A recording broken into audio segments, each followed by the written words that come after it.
Olá, pessoal. Boa tarde a todos. Tudo bem? Vamos começar aqui mais uma live da Escola da AGU. Queria primeiro agradecer à Escola da AGU pelo espaço, pela oportunidade, de a gente falar sobre esse assunto tão importante, tão atual. Vou esperar o pessoal chegar aqui.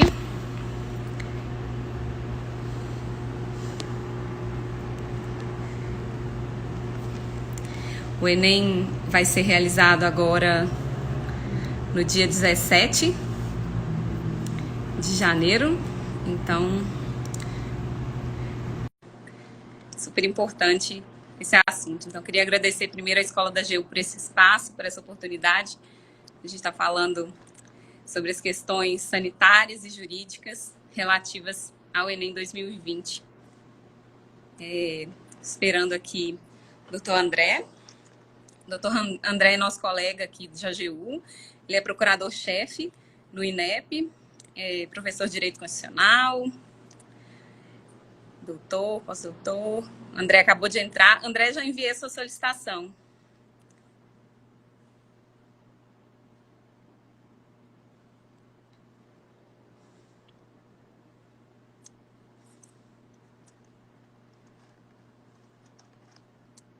Estou esperando aqui o André entrar. A gente vai trazer alguns aspectos aqui principais do Enem. Como a gente sabe, esse Enem tem algumas novidades. Vou postar aqui o tema, seguindo a sugestão. Deixa eu ver se eu consigo. Vou mandar aqui para o André.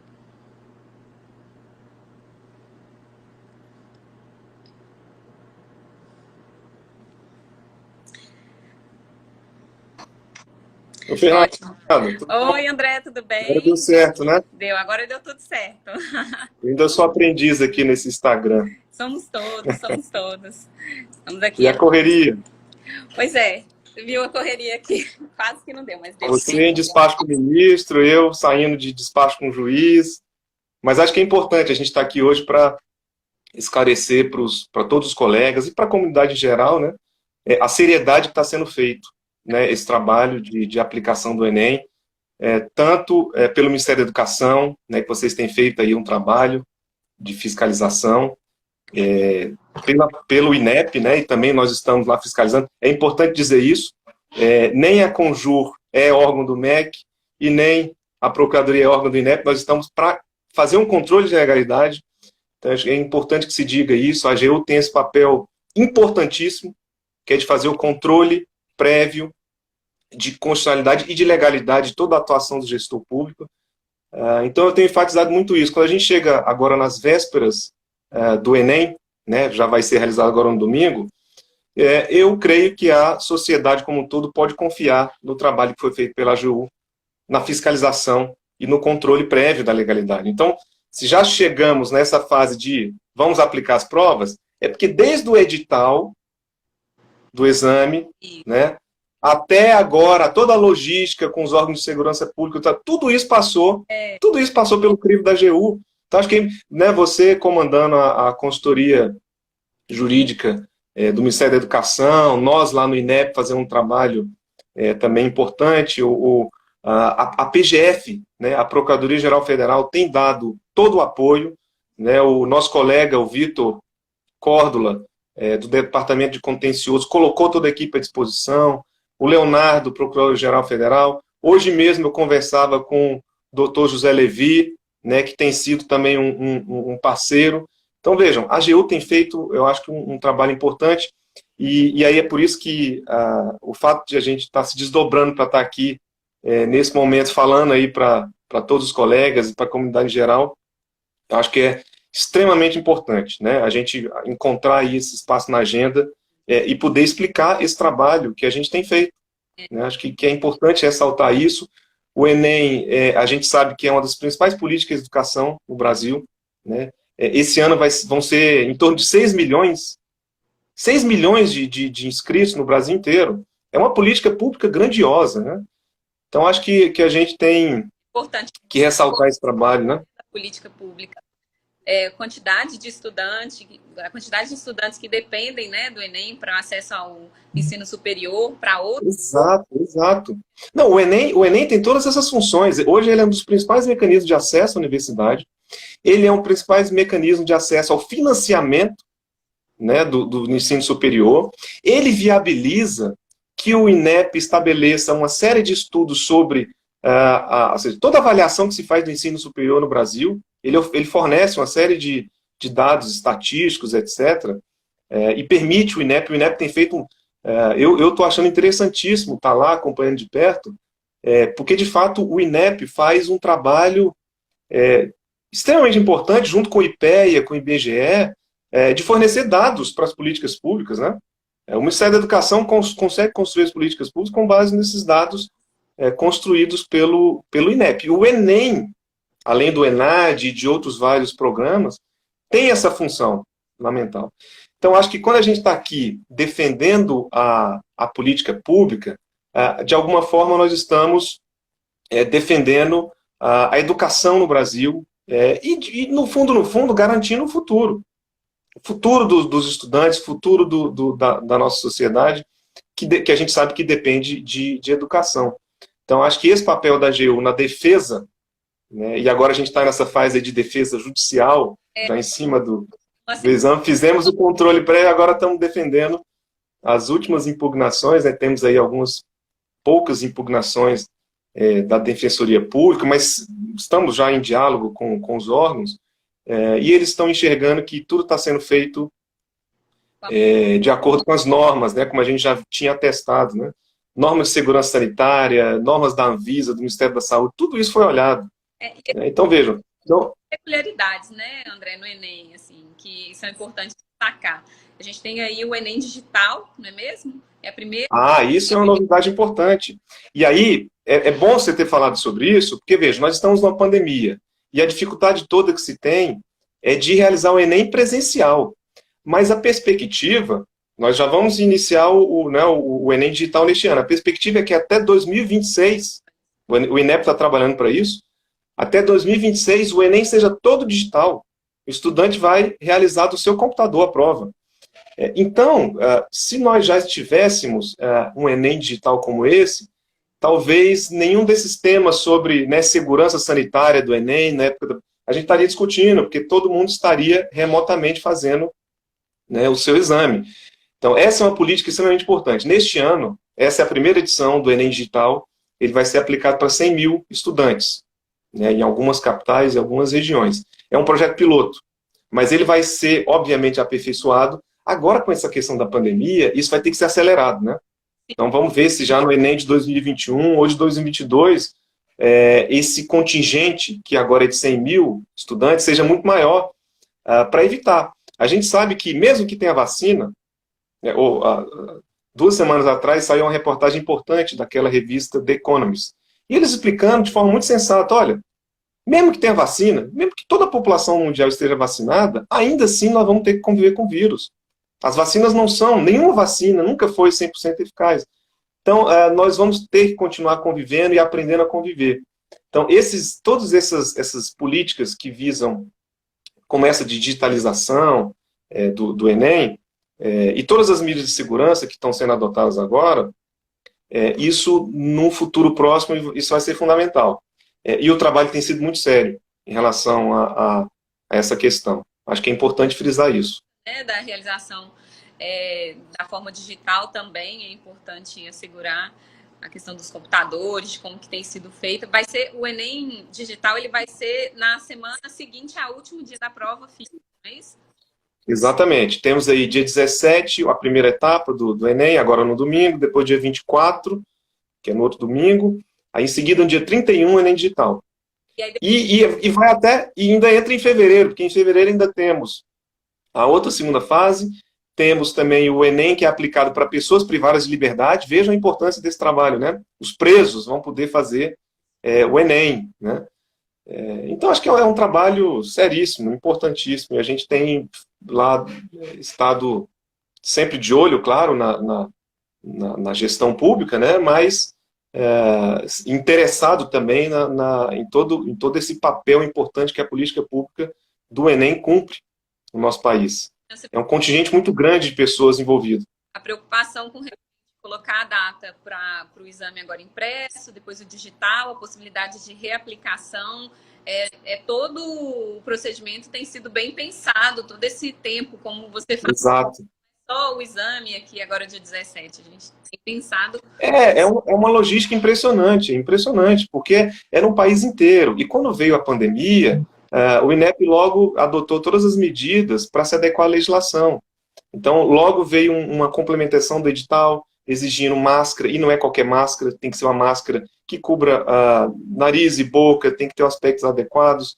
Vai ter distribuição de álcool em gel, pelo menos para os aplicadores. E, claro, todos os estudantes vão ter acesso ao álcool gel. Distanciamento entre as mesas. As salas, o INEP aumentou em 40% o número para poder dar o distanciamento adequado. Por exemplo, antes, a colheita de biometria era feita logo no início, né, no primeiro dia. Não vai ser feito mais por quê? Porque isso ia gerar filas. Ia gerar fila. Então, ia gerar aglomeração. Hoje mesmo, o INEP já divulgou, vai abrir os portões com 1h30 de antecedência. Isso é importante. Da prova. Então, a prova inicia, os portões fecham às 13 horas, desde 11h30 já vai ter, é um domingo, então a circulação de pessoas já é menor nas cidades, em época de pandemia. Então, tudo está sendo feito para não ter aglomeração, para ter distanciamento social, para que as pessoas estejam de máscara, para que o álcool gel seja amplamente utilizado, né? Tem que ter mais de uma máscara, porque se precisar trocar, né? Então, tudo isso está sendo fiscalizado. Fora os diversos convênios, isso tudo passou pela Procuradoria, né? Os diversos convênios que o INEP fez com a Secretaria de Segurança Pública dos estados, com uma série de cláusulas. As secretarias têm que organizar o trânsito aos domingos, organizar os locais de prova, não deixar ter qualquer tipo de evento próximo para não atrapalhar. Então, todos esses cuidados estão sendo feitos. A sociedade pode confiar que o Enem vai ser seguro.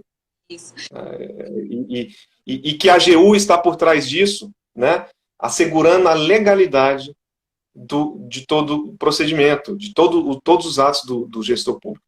E ao longo dos próximos dias, até domingo, outras medidas ainda hoje saiu essa questão da antecipação da abertura dos portões. Outras medidas vão continuar sendo adotadas para, ou seja, sempre nesse esforço, né, de tentar fazer o máximo possível. Isso é importante, André, porque eu acho que a gente deve sempre destacar aqui que tem sido feito um grande esforço desde quando veio a pandemia, com todas as equipes, para assegurar que o Enem fosse realizado, né, para que a gente continuasse com essa política pública educacional tão importante, mas nunca menosprezando o nosso bem jurídico maior, né, a vida dos estudantes. Então, assim, a gente quer tentar assegurar, e eu vejo que o INEP está fazendo isso, com essas medidas aí que você destacou, para poder assegurar a segurança sanitária do local, bem ventilado, né? É importante destacar que os colaboradores eles estão sendo treinados, né, para deixar o local sempre muito ventilado. Houve treinamento, exatamente, houve treinamento dos aplicadores, né? Tudo isso está sendo organizado. E veja, todos os demais países que também estão passando por pandemia estão fazendo, os sistemas de educação voltaram a funcionar de alguma forma, porque viu-se exatamente o que a gente estava falando agora. Mesmo que depois tenha vacinação em massa, nós vamos ter que conviver com vírus daqui para frente. É o que todo mundo chama de nova normalidade, né? Ainda que tenha uma série de críticas a esse conceito. Mas veja, as escolas precisam funcionar, os transportes precisam funcionar de alguma forma. A gente precisa adotar as medidas para saber viver nessa nova normalidade. Então, muitos dizem, porque o Enem poderia ser adiado. Ao contrário, adiar para quando? Todo mundo sabe que os prognósticos, né, mais positivos, científicos, dizem que nos próximos 3 meses vai ter uma ascensão da pandemia. Então, talvez este seja até o melhor momento. Nós estamos com um pico, sim, mas veja, em fevereiro vai estar pior, em março, e depois entra no período de inverno no Brasil. Muitos dizem, inclusive, que essa ainda não é a segunda onda. A segunda onda vem no período de... Assim como está acontecendo no inverno europeu, agora a segunda onda, a nossa segunda onda poderia vir a partir de abril. Então, vejam, os próximos 3 meses vai ser de piora da pandemia, por causa de Réveillon, Carnaval, etc. Em abril entra período de inverno. Vamos realizar o Enem quando? Sendo que o Enem 2021 já está preparado para acontecer em outubro, novembro. O INEP já está organizando. Então, cancela-se logo esse Enem e passa para o Enem 2021. Mas não é o caso. Né? Por quê? E aí entra a questão da desigualdade. Né? Para o aluno de escola particular, talvez esperar alguns meses ou esperar o Enem de 2021 não seja problema nenhum. Ele vai continuar indo para a aula, tendo aula remota. Para o aluno, né, carente, o aluno de escola pública, a perda de um ano pode ser a perda de uma oportunidade crucial na vida. Pode definir o futuro dessa pessoa. Que está procurando emprego, quer logo se engajar no ensino superior, etc. Então, acho que o Estado, a gente vem enfatizando muito isso. A política pública de saúde, que tem sido enfatizada nos últimos anos, também tem que se adequar à política pública de educação. As duas políticas têm que ser elaboradas e aplicadas pelo Estado de forma a que sejam, né, ou seja, um estado de conciliação. Ou seja, vamos fazer a política pública de educação seguindo as normas sanitárias, seguindo as políticas de saúde. O que não pode é dizer, olha, vamos cancelar a política de educação porque tem uma política pública importante de saúde. É claro que os momentos são... O momento atual é muito extremo, né? De fato uma pandemia extremamente triste e extremamente, né, gravosa.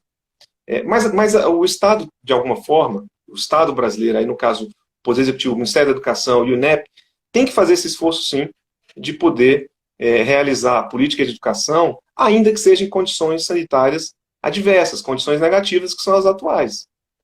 Tomando todos os cuidados. Isso é que é importante. A gente tem que tentar minimizar os efeitos dessa condição sanitária que ninguém esperava, né? Que pegou todo mundo realmente, uma pandemia de proporções gigantescas que a gente não esperava. Então, é o que foi feito. Imagina, assim, todo mundo se preparou, muniu dos cuidados para tentar minimizar os riscos que essa condição impõe, né, em todos os ambientes também, né? Eu acho que uma coisa que é importante a gente falar também é da diferença da sala de aula, do dia a dia da aula comum para uma aplicação de prova, né? Porque Exato. Exatamente. Exato.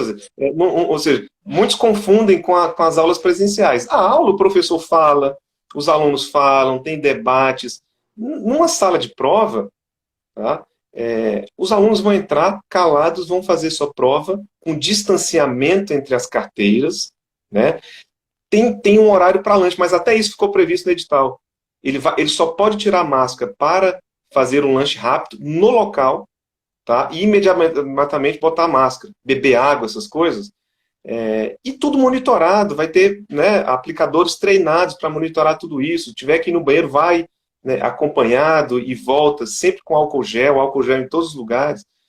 Vejam, FUVEST realizou vestibular agora nesse final de semana, Unicamp realizou na semana passada, outros vestibulares vão acontecer ainda. Eu acho que está certo.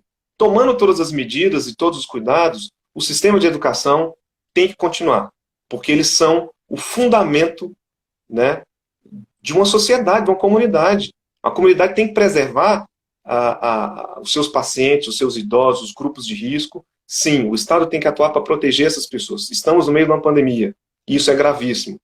Mas temos que proteger também o nosso futuro, como nação, e isso passa por dar acesso adequado aos jovens, estudantes, ao ensino superior. O Enem é um dos principais mecanismos de acesso, especialmente para quem vem de escola pública, para quem, né, acesso aos financiamentos estudantis, etc. Eu vejo, eu leio muito essas reportagens para saber o que está acontecendo no exterior. E eu vejo praticamente todos os países fazendo a mesma coisa. No início da pandemia, teve um lockdown geral, um apagão geral, digamos assim. Mas aos poucos foi se dando conta de que essa nova realidade, as coisas precisam funcionar, se adequar à nova realidade. Então acho que é nessa perspectiva. Então vejam, pessoas que ficam dizendo, não, porque o Enem vai trazer risco de contaminação. Vejam os aeroportos no final do ano. Os aviões, dentro de um avião tem distanciamento social? Não tem. sentam, né, aquelas fileiras e todo mundo juntinho. E ninguém está falando em cancelar o sistema de transportes. É a mesma coisa, não vamos cancelar a política de educação, não vamos cancelar o sistema educacional, que precisa funcionar com todos os cuidados. Vai ter distanciamento social, vai ter todas as medidas de segurança. André, só para a gente finalizar, para eu chamar já a Mônica, eu queria só uma orientação assim do INEP, no caso do candidato que se sinta mal, assim, até a véspera do exame, como que ele deve proceder nesses casos? Esse é um ponto importante, né, Fernando?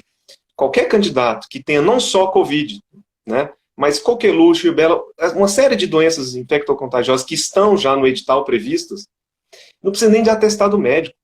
Basta ele comunicar e o INEP vai realocá-lo para fazer a prova, uma reaplicação de prova em fevereiro. Isso já está previsto.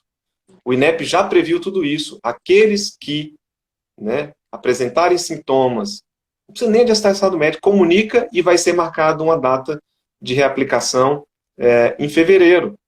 Até isso foi previsto. Se eu não me engano, não teve isso na FUVEST, e parece que foi um ponto de críticas, né? Mas até nisso o INEP pensou.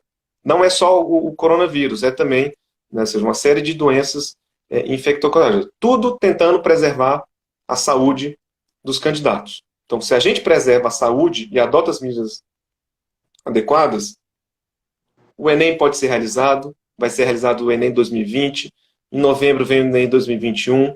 Eu espero que esse ano todos os programas continuem funcionando, vocês que estão aí no MEC, o SISU, os programas de financiamento, outros exames vão ser realizados, o Revalida, que hoje é super importante, porque ele vai colocar novos médicos, né, o processo de revalidação de diplomas estrangeiros, novos médicos que se formaram no exterior vão ajudar aqui na pandemia. Então, isso não pode parar. Essas políticas todas do Ministério da Educação, do INEP, não podem parar, e o ideal é que a gente faça tudo conforme a legalidade. A sociedade pode ficar tranquila que a AGU está fiscalizando, está fazendo o controle prévio disso. É importante destacar. André, queria te agradecer muito pela presença. Agora eu vou chamar a nossa outra convidada da live, que é a doutora Mônica, mas muito obrigada por esses esclarecimentos, por essa conversa aí.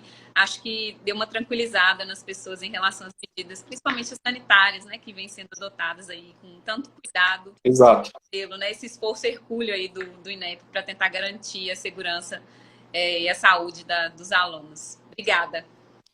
Eu que agradeço, viu, Fernanda? Acho que foi ótimo. É importantíssimo a gente estar aqui falando para os colegas.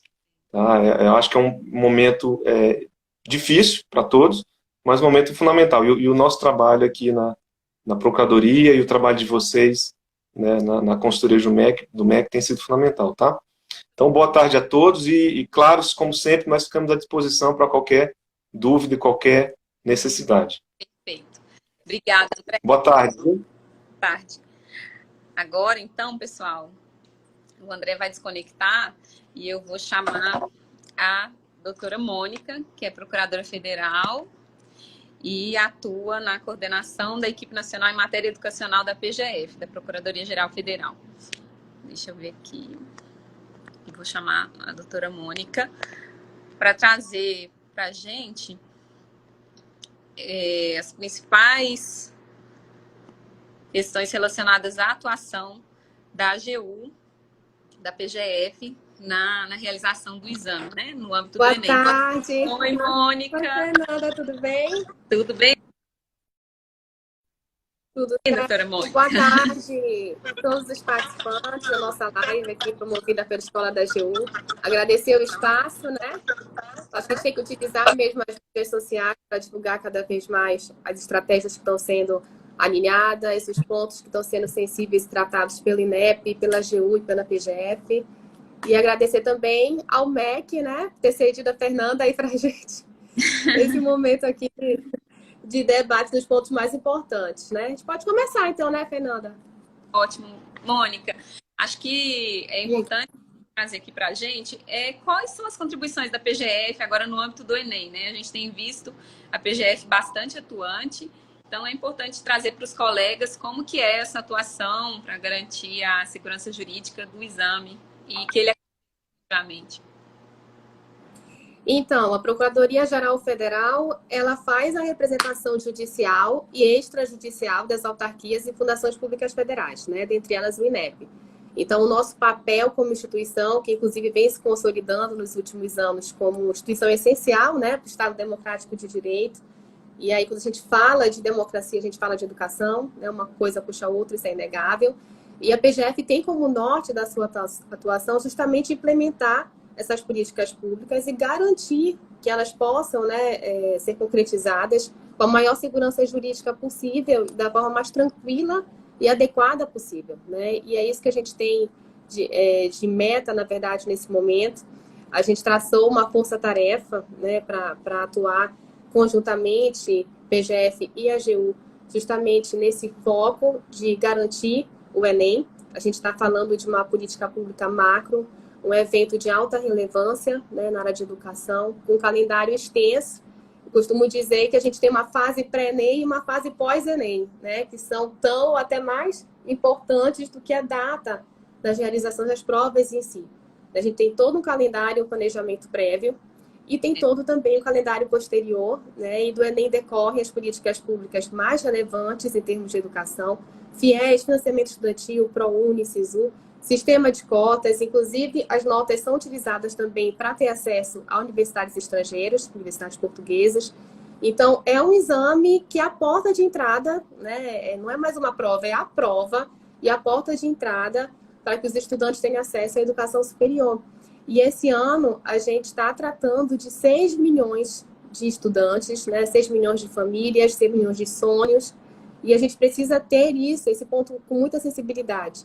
A gente já teve um ano muito difícil, muito conturbado, e esses estudantes não podem, né, postergar essa angústia e essa indefinição e ainda ter reduzido a mais uma oportunidade de ascensão social e econômica, que eu acho que é tão necessária no cenário que a gente está cada vez mais, né? É importante isso que você falou, né, Mônica? Porque, assim, o Enem, como eu estava conversando com o André, ele não é um evento só uma prova, é um evento macro, né? Ali você está juntando recurso humano, financeiro, orçamentário, todos eles voltados para que a gente concretize essa política educacional. Então, realmente, o Enem tem essa relevância, não só da forma que ele é operacionalizado, mas do impacto que ele tem com relação a outras políticas. Eu acho que seria importante aqui a gente destacar quem que seriam os principais beneficiários dessa política. Gente, quando a gente fala de educação, né, eu acho que o leque é gigantesco, porque é uma política a longo prazo, isso é fato, mas o Enem ele representa, na verdade, a democratização do acesso ao ensino público, né? Na verdade, ele tenta nutrir ali aquele espaço, aquele vácuo que fica entre diversas realidades e diversos cenários sociais. Então, ele democratiza o direito à educação, que é constitucionalmente garantido, nós sabemos disso. E o Enem acontecer de forma tranquila e adequada, na verdade, é um papel de toda a sociedade. E a PGF e a AGU, como representante da sociedade, tem o papel de garantir isso, né, com a maior eficiência possível. E o objetivo final do Enem é justamente concretizar esse papel, né, fazer com que todos os beneficiários, além dos estudantes, né, seja toda a sociedade. Um país que consegue ter um instrumento democrático de acesso ao ensino superior a nível do Exame Nacional de Ensino Médio, que rompe fronteiras, que abrange todas as regiões. A gente vê distribuição de provas para todos os cenários possíveis, né, de todo o país. Então, abrange todo o território. E quando a gente democratiza dessa forma, a gente cria uma rede, aí, uma gama de beneficiários infinita. Né? Então, acho que isso dignifica o país, eu acho que é o papel de todo mundo, é o papel da sociedade como um todo, né? Tendo ou não participante do exame na família, contribuir para que seja feito da melhor forma possível. Mônica, a gente tem visto aí nas redes, né, nas mídias, uma certa... eu não sei qual que é o termo que eu vou utilizar, mas algumas pessoas que têm questionado muito e utilizado muito a hashtag, né, Adia Enem. Adia Enem. Quais que seriam os impactos, assim, que vocês conseguem vislumbrar aí na Procuradoria, né, a gente aqui também, uma suspensão nesse caso. Assim, ação de adiamento do Enem agora nesse momento, mas acho que a gente podia destacar esses pontos, assim, para o pessoal ter um pouco ideia da magnitude do que essa decisão causaria. Gente, eu acho que já é um momento de grande sobrecarga emocional, né, para esses 6 milhões de estudantes, para essas famílias. A gente sabe o quanto elas se desdobraram, os professores também, né, foi um ano difícil para todo mundo teve que se reinventar. As escolas também, tanto públicas quanto privadas. Eu acho que não teve um cenário facilitador para nenhum dos personagens em toda essa conjuntura, isso é fato. Só que eu acho que você não proporcionar essa oportunidade de acesso para os estudantes é ainda mais acentuar essa desigualdade. A gente vai ter 2 cenários aí. A gente sabe que essa desigualdade é estrutural, é histórica, tá? Isso não surgiu no cenário da pandemia, embora tenha se aprofundado. E o INEP, a PGF e a AGU não estão omissos a esse ponto, tanto que houve um adiamento, tanto que foi repensado, foi feita toda uma reprogramação. Mas o Enem, ele concede políticas públicas fundamentais justamente para que a gente possa proporcionar, né, para esses estudantes uma possibilidade de ascensão. Quando você fecha isso, né, quando você pula uma edição como essa de 2020, é como se você estivesse negando esse direito. E educação é atividade essencial, sempre vai ser, em qualquer cenário, em qualquer situação. E isso tem que ser o nosso norte. Já pensou a gente ter um cancelamento de programas de financiamento estudantil? A gente tem o cancelamento de ProUni e de SISU. Isso é muito grave no país que precisa dessa assistência, né? Não só no quesito educação. E reorganizar novamente o calendário a esse nível do Enem é fragilizar no ponto que a gente está e colocar em risco todas essas políticas públicas, né? E a gente tem que pensar que a gente precisa justamente de um termômetro, né, para saber e avaliar as próximas políticas públicas a nível nacional que devem ser tomadas. E o melhor medidor para isso ainda é o Enem. A gente precisa dos dados, a gente precisa avaliar. E se a gente for pensar na finalidade principal do exame, é avaliar a conclusão da educação básica. A gente precisa ter todos esses números. E é bom lembrar sempre que a educação básica não se constitui só do último ano. O aluno ele se prepara, ou deveria se preparar, né? A gente deveria fornecer esse preparo durante toda a vida escolar, durante todos esses anos. Então, não seria apenas o último ano que faria toda essa diferença, embora a gente saiba que seja uma preparação diferenciada. Então, o ponto que eu quero chegar é que há desigualdade, sim, isso é fato, foi acentuada, sim, eu acho que ninguém pode negar, ainda mais nós, como representantes da sociedade, não podemos fechar os olhos para isso, né? A gente tem que garantir políticas públicas não só no campo da educação, mas nos demais, para que isso seja diminuído, né, da forma que for possível. Mas a gente não pode esquecer que é um problema estrutural. E problema estrutural não se resolve, né, com questões episódicas. Não é o cancelamento do Enem, não é o adiamento, não é a suspensão que vai fazer com que essa desigualdade seja minorada, né?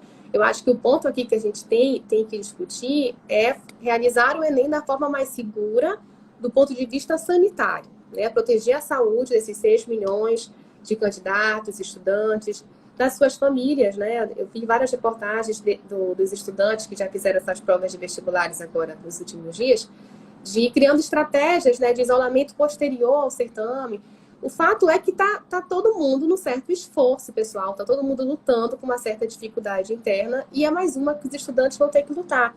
Mas entre você sopesar, você não fazer o Enem e ter, né, a possibilidade dessa ascensão e você negar isso, não tem como, né? E essa questão da desigualdade, isso vai ter que ser estudado e avaliado. Inclusive, um dos instrumentos para isso são os dados que a gente vai obter através do Enem. E isso só se resolve a médio e longo prazo, né? Isso é fato. Com outras políticas públicas, inclusive essas, né, que o Enem visa proporcionar ao término do seu calendário. Então, acho que a gente tem que tentar resolver as coisas com os instrumentos cabíveis que a gente tem no momento. E no momento a gente precisa colher essas informações, esses dados com o Enem. Com relação à questão sanitária, o INEP está disposto a utilizar todos os instrumentos cabíveis para isso, né? Isso foi muito bem pensado. A gente tem que lembrar também que não estarão lá presentes somente os estudantes, vão estar presentes também os colaboradores do INEP, os servidores que estão envolvidos nisso há muito tempo, há meses, né? Servidores que estão há anos na casa. Então, seria muita irresponsabilidade do Instituto colocá-los também expostos numa situação vulnerável, sem proporcionar um cenário seguro e adequado para isso. Então, assim, a mensagem que eu deixo aqui em nome da Procuradoria-Geral Federal, da AGU, que está fazendo um trabalho assim, excepcional em parceria conosco, e em nome dos colegas também da equipe de educação que estão de prontidão nessa força-tarefa, junto com os advogados da União, é que a ideia, o nosso intuito é conseguir trazer para esses estudantes uma oportunidade de ascensão e de mudança de vida. É nisso que a gente acredita. Não há mudança significativa e consolidada se não for através da educação. Isso é fato. A gente tem que colocar em mente que a educação é uma atividade essencial. Sim, e a gente precisa trabalhar para isso. E a arma que a gente tem no momento é o Enem. A gente precisa medir, inclusive, esses dados, né? Até que ponto influenciou e de que forma esse último ano, né, tão nesse cenário de pandemia, de que forma isso repercutiu nessa educação. E vai que ano que vem a gente precisa adotar novos critérios para essas novas políticas públicas, como ProUni, SISU e FIES, mas a gente precisa avaliá-los, né? E aí eu deixo aqui, eu já estou encerrando, Fernanda, mas se precisar de mais alguma informação, eu te dou aqui. Mas é porque eu não queria esquecer.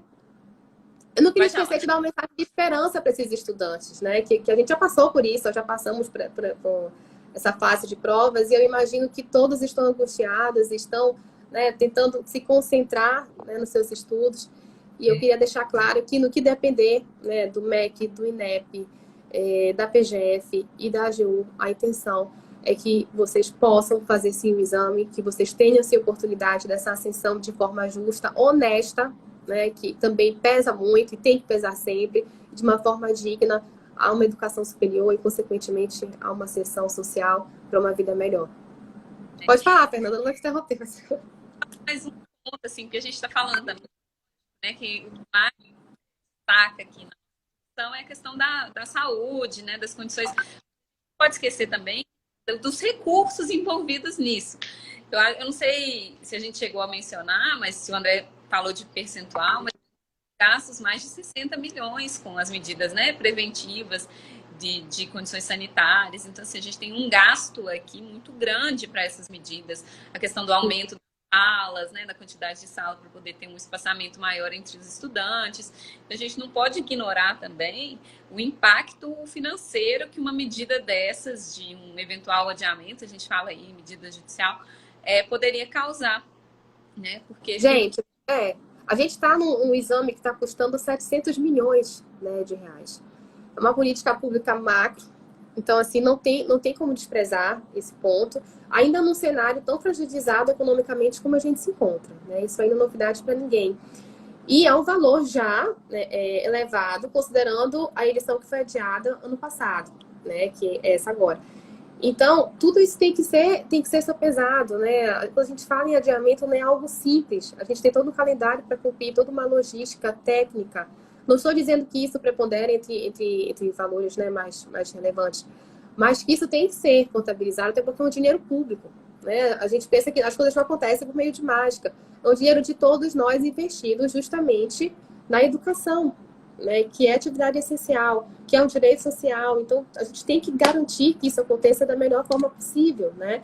E em nenhum momento também tem que deixar registrado que não houve sim preocupação das instituições do INEP, do MEC, da AGU e da PGF com relação a essa segurança, né?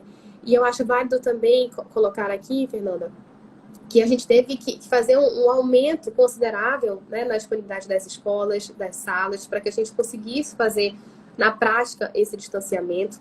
Os colaboradores estão sendo treinados para isso, né? E quando eu falo colaboradores, eu falo os técnicos do INEP e as pessoas que foram, né, convocadas para atuarem no dia do certame, das 4 edições. Então, está tendo treinamento praticamente diariamente, né, com essas pessoas, para que elas tenham todo o procedimento rigoroso a seguir para garantir essa segurança. Então, algo extremamente pensado, né, não é apenas uma expolização de provas, muito pelo contrário. E para isso acontecer, teve-se um investimento por trás. Então, é interesse de toda a sociedade que o Enem aconteça, né? É um dinheiro de todo mundo, pensando justamente, né, no futuro, né, nos benefícios futuros que vão ser proporcionados para toda uma coletividade, né? Exatamente, exatamente. Bem, Mônica, eu preciso encerrar com você Vou chamar a doutora Carolina agora, mas muito obrigada. Tá. Obrigada, querida. Eu só faço fechar aqui, né? Você dá um xizinho aí, eu já chamo a doutora Maria Carolina. Tá bom. Obrigada, Fernanda. Obrigada a todos os participantes. Boa sorte na prova, tá? Vai dar tudo certo. Sucesso. Até mais. Tchau. Bem, pessoal, essa live está um pouquinho movimentada, mas a gente quis trazer para vocês essas 3 visões diferentes e complementares. Vou chamar agora a doutora Maria Carolina, que ela é procuradora federal, nossa colega, do Núcleo de Inteligência e Estratégia do Departamento de Contencioso, DEPCONT. Vou chamar ela aqui. Estou aguardando. Oi, doutora Maria Carolina, tudo bem? Boa tarde, Fernanda. Boa tarde, colegas. Boa tarde a todos os participantes dessa live, né? Queria agradecer à Escola da AGU pela oportunidade e pelo convite. Ótimo. Doutora, eu vou te chamar de Carol, tá, Carol? A gente já tem intimidade, a gente está aqui, colegas. Eu queria que você trouxesse um pouco aqui para a gente como que tem sido a atuação da AGU mesmo, da PGF, nessa questão do Enem. Acho que o André e a Mônica falaram um pouquinho antes da questão da força-tarefa, como que tem sido isso. Acho que é importante trazer para os colegas como que funciona essa atuação, né, nos bastidores, na véspera, para que tudo corra bem com o Enem. Então, Fernanda, a AGU, né, uma instituição de Estado que exerce função essencial à justiça, tá me ouvindo? Perfeitamente. Tá. Ela atua para conferir segurança jurídica a essas políticas públicas, né? Como no caso do Enem, que, digamos assim, serve como uma porta de entrada para o acesso ao ensino superior. Nesse sentido, a Advocacia Geral da União, né, por intermédio dos seus órgãos, ela efetua alguns plantões em relação a esses eventos estratégicos que possuem alto risco de judicialização, né? No caso do Enem, foi criado um plantão, uma força-tarefa, na verdade, composta, que se iniciou na última sexta-feira, né, dia 8, acredito que foi dia 8, na última sexta-feira. Essa força-tarefa é composta por aproximadamente 90 advogados públicos federais, né, que atuam em demandas diversas, mas prioritariamente em demandas relacionadas ao Enem, né? E o objetivo dessa força-tarefa, na verdade, é assegurar a realização do exame, né, nos moldes definidos, nos moldes planejados pelo INEP, sem qualquer intercorrência, né, sem que seja acarretada alguma suspensão, alguma alteração no calendário, né. Além de visar assegurar essa realização do Enem, o objetivo também da força-tarefa é permitir que seja feita uma rápida comunicação entre os órgãos de representação judicial do INEP, né, e o próprio INEP. Para quê? Para que aquele beneficiário de uma decisão judicial possa participar do exame, possa ter algum tipo de atendimento especializado, possa alterar um local de prova, enfim, algumas outras situações, né? Ainda em relação ao Enem, a Procuradoria-Geral Federal, né, além dela conceder todo, como a André disse, todo aquele assessoramento jurídico para o INEP, além dela atuar no controle de legalidade de todos os atos praticados pela autarquia, ela vem atuando no âmbito judicial desde a fase preparatória do exame, impedindo a aprovação de algumas decisões judiciais, né, que obstaculizem ou que impeçam, né, a realização do exame. No início da pandemia, por exemplo, nós tivemos assim diversas ações coletivas, né, que buscavam, dentre outros pedidos, impedir a prática desses atos preparatórios, né? E o INEP, por intermédio da PGF, né, da Procuradoria-Geral Federal, ele conseguiu demonstrar em juízo, né, a necessidade de praticar esses atos preparatórios sem os quais o exame não se realiza, né? Porque, como foi dito, a aplicação do Enem, ela prescinde de uma logística, de um procedimento complexo, que se inicia muito antes da realização do exame. Então, se eu paro o exame lá no início do ano, por exemplo, no ano passado, né, no início do ano, eu não consigo realizar o exame, na verdade, né? E acredito que, como a Mônica falou, como foi ressaltado pelos colegas, né? Em um país com tanta desigualdade, que a gente sabe que existe, né? Não adianta a gente negar, né? Como a Mônica disse, é uma desigualdade estrutural que existe há muito tempo, né?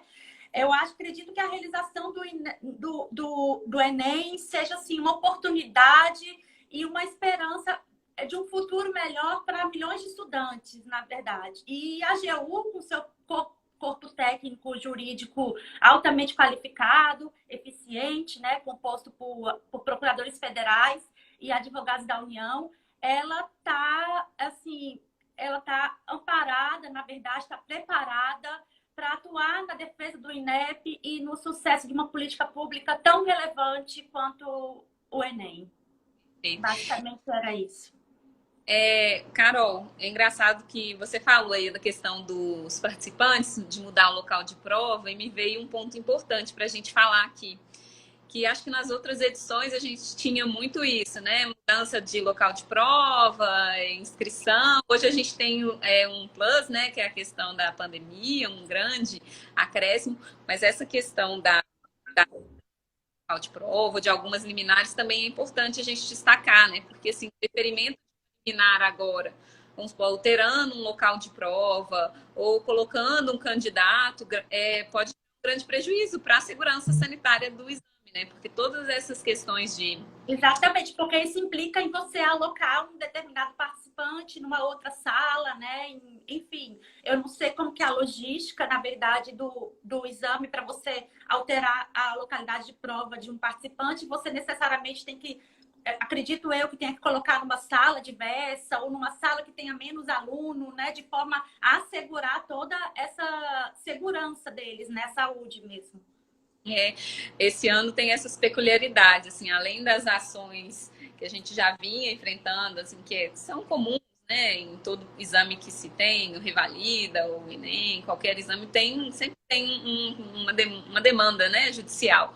Mas essa demanda judicial, nesse caso específico, tem essas peculiaridades também que têm que ser consideradas. Acho que tem sido bem trabalhado, né, pela Procuradoria esse ponto. E eu queria destacar assim também, né, como foi assim amplamente noticiado pela mídia, né, que foi ajuizada uma ação coletiva, na verdade, pela Defensoria Pública da União, né, buscando a alteração da data do exame, com fundamento na questão da pandemia. E eu queria dizer que a Procuradoria-Geral Federal e a Procuradoria-Geral da União já estão atuando na defesa, né, assim, da política pública, e nós estamos aguardando uma decisão que acredito que, assim, a gente espera que seja favorável, né, e que permita, assim, a concretização dessa política pública, que, ao ver da Advocacia Geral da União, uma política que está sendo feita com todo cuidado, foi preparada com cuidado, as medidas sanitárias foram pensadas, foram estudadas e vamos garantir a segurança dos estudantes. Acho que a atuação está bem coesa, né? O INEP divulgou a questão da cartilha também, que foi... Isso. Acho que a AGU, a PGF, então, realmente, parabéns. A questão da ação da DPU foi uma atuação bem efetiva e bem rápida, uma resposta bem rápida. Acho que é um orgulho, né, de participar dessa equipe tão coesa. Enfim, a nossa advocacia pública dá muito orgulho. Mas, Carol, tem alguma orientação que você queira dar para os nossos colegas em relação a isso, agora na véspera do exame? Desculpa, Fernanda? Ação que você queira dar para os nossos colegas agora na véspera do exame, em questão de quem eles deveriam procurar, onde que descobre essa força-tarefa, com quem tem contato? Com relação à força-tarefa, você diz? Ação judicial. Oi? Tá cortando, Fernanda. Eu não estou te escutando direito. Pode repetir? Posso. Vou concluir aqui com você. Aí eu estava só perguntando se tem alguma orientação da questão da força-tarefa. São os núcleos regionais? Quem que é a coordenação desse núcleo? Só no caso... Na verdade, essa força-tarefa ela é coordenada pela PGF, na verdade, pelo Núcleo de Inteligência e Estratégia, né? Ela é composta por no caso da PGF, por procuradores, né, do país inteiro, e juntamente atua nesse plantão a equipe nacional em matéria de educação, que ela abrange a primeira região, parece que metade da quinta e a segunda região, né? E somado à equipe nacional de educação, nós temos também a PRF da terceira região, da quarta região. É isso, que ainda não, o contencioso ainda não está todo unificado na equipe nacional de educação, na verdade. Então, cada região tem uma peculiaridade, assim, com relação a quem encaminhar essas intimações, enfim, foi estabelecido o procedimento é diferente, varia de região para região. Não, acho que esclareceu bastante. Eu só tenho a agradecer essa presença também. Acho que eu que agradeço aí também, agradeço a parceria do MEC, né, que sempre foi nosso parceiro, na verdade, né, principalmente assim, se tratando de Enem, na verdade, né, porque a realização do Enem interfere em outras políticas públicas desenvolvidas pelo MEC, e a intenção realmente do MEC é que o Enem seja realizado assim com sucesso, né, e que a gente consiga assegurar a segurança jurídica necessária para a realização do exame. Obrigada, viu? Eu que agradeço a oportunidade e a presença de todos os colegas. Obrigada. Bem, pessoal, vou finalizar aqui, então, a nossa live, agradecendo mais uma vez a presença de vocês aqui ao vivo, a Escola da Advocacia Geral da União pela oportunidade da gente falar sobre esse assunto tão importante e desejar também aos estudantes que, porventura, estiverem nos assistindo, uma excelente prova e que vai dar tudo certo, que a gente está realmente aqui nos bastidores tentando assegurar da melhor forma possível que esse exame aconteça, tanto do ponto de vista da segurança jurídica quanto da sanitária. E no mais, estamos aqui sempre à disposição, o MEC, a AGU, para esclarecer, para conversar, para tratar desses temas. Muito obrigada e boa noite a todos.